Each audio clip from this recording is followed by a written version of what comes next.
السلام علیکم. لکه څرنګه غونډه پاته دو چې جنوبي وزیرستان اپر شه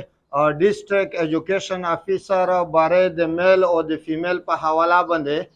چې کوم جابز وي د هغې 3-4 ته انټرویو کال کړی وي او هغې په حواله د میر د ډیسټریکټ پریس کلب جنرال سیکرټري وسیم باره راغلی و او عدالت هغې ته ریلیف ورکړ، حکم امتناعي جاري کړ. نو انټرویو یې سټاپ کړی. په هغې رنګې د میش خورکې رضیه مسعود چې هغې هم دغې په حواله نن د چې کوم فیمیل ایجوکیشن افیسر دو هغې ته دغه استدعا راوړې وه خو هغې منله نه. نو چونکې میش ډیسټریکټ بار ساوت وزیرستان سره د رجوع وکړه نو هغې په بنیاد باندې میش باقاعده سیول سوټ ورته دایر کړ او د عدالت طرف هم باقاعده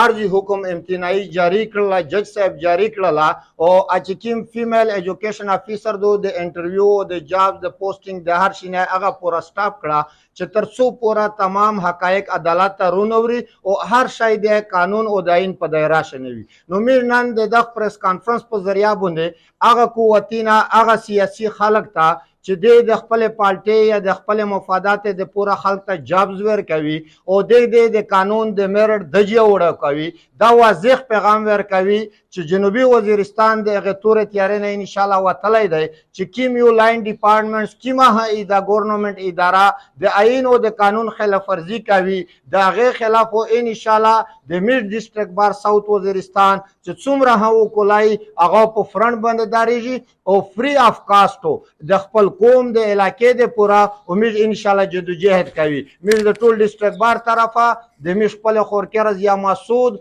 اپریشیټ کوي، خراج تحسین پیش کوي چې جنوبي وزیرستان په اپر شه واحد اولی خاتون دو خورکې دو چې د روح اغلا او د یو ډپارټمنټ خلاف